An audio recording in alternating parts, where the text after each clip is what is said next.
రండి ఇండస్ట్రీకి తీసుకొచ్చే కాన్సెప్ట్లో దమ్ము ఉండాలి. అదొక్కటి గుర్తుపెట్టుకుని, అది దమ్ము ఉన్నప్పుడు మాత్రం ఎంతకన్నా రిస్క్ చేయండి. మనం ఏ పెద్ద సినిమాతో వస్తున్నాము, దేంతో వస్తున్నాము, ఏంటి ఏది ఆలోచించకండి, రండి. సినిమా ఒక ఆపర్చునిటీలా కావాలి నాకు అని వచ్చిన వాళ్ళు మాత్రం ఒక పోస్ట్ పెట్టడానికి కూడా బాధపడుతున్నారు. అది నాకు చాలా బాధ అనిపించింది. దయంగర్ సార్ కానీ, అలీ సార్ కానీ, తనికెళ్ళ భరణి సార్ కానీ, ఈశ్వరరావు గారు పనిచేసినా కూడా అంత పెద్ద ఆర్టిస్టులు పనిచేసి టైం ఇచ్చి వీడియో ఇచ్చి ఎంకరేజ్ చేస్తారు. అంటే వాళ్ళకి వచ్చేది ఏముండదు, వాళ్ళు టైం ఇవ్వడం తప్పితే. ఎలాంటి సినిమా అయినా సరే అది బాగుంటుందా బాగోదా, వీడు సినిమా ఇండస్ట్రీలో ప్రయత్నం చేశాడు, వీడిని మనం జనాల్లో తీసుకెళ్ళాలి అంటున్నారు.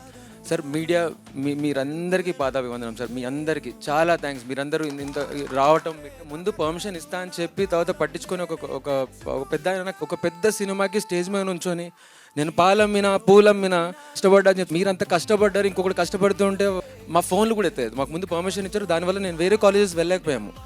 I wanted to address this because 75,000 మందిని అక్కడ అరేంజ్ చేశారు. నాకు ఒక 700 మందిని అరేంజ్ చేసి ఉంటే నాకు నేనే వచ్చి ఉండేవాడిని, ఒక చిన్న ఆడిటోరియంలో చెప్పుకునేవాడిని, నేను డిజిటల్గానే ఎటనో ప్రమోట్ చేసుకునేవాడిని. అలాంటి వాళ్ళకి చాలా హెల్ప్ అయ్యి ఉండేది. పోస్టర్ చూసుకుందామని చెప్పి థియేటర్స్ వెళ్ళినప్పుడు అక్కడ నేను ఎక్కడైతే పెట్టుకొని వెళ్ళిపోయామో ఆ పోస్టర్ తీసి పడేసి అక్కడ మళ్ళీ టాక్సిక్ పోస్టర్ పెట్టారు. ఇది పోనీ టాక్సిక్ టీం పెట్టారంటే లేదు. అక్కడ నేను అడిగాను, అక్కడ వాళ్ళని టికెట్ అవన్నీ ఇచ్చే వాళ్ళు అంటే ఎవరు తీసారండి ఇదనంటే థియేటర్ వాళ్ళే తీస్తున్నారంటే, ఎందుకండి మన వాళ్ళని మనమే తీసి పక్కన పడేస్తే ఎలా అండి? అది పెట్టండి.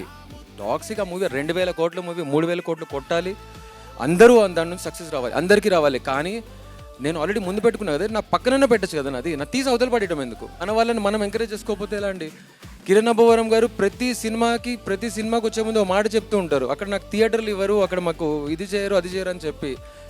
నేనంటే సరే కొత్త నేను చెప్పుకుంటున్నాను, ఆయన ఆల్రెడీ ప్రూవ్ చేసుకున్నారు. అలాంటి వాళ్ళకి అలా ఉన్నప్పుడు ఎంత ఫైట్ చేయాలి? ఇంకా సినిమా తీసేటప్పుడు ఫైట్ చేసాము, హ్యాండిల్ చేస్తూ ఫైట్ చేసాము, పోస్ట్ ప్రొడక్షన్ ఫైట్ చేసాము, ప్రమోషన్స్లో ఫైట్ చేసాము. అంటే అయినా కూడా భయపడేది లేదు, ఎందుకంటే టాలెంట్ ఉన్నవాడు ఎప్పుడు భయపడ్డు. నేను కొత్త వాళ్ళకి చెప్తున్నాను, ఇలాంటివి చాలా జరుగుతూ ఉంటాయి. ఈ మీడియాలో చూస్తున్న కొత్త వాళ్ళు ఎవరైనా ఇండస్ట్రీకి రావాలనుకున్న వాళ్ళు ఇలాంటివి 10x జరుగుతాయి.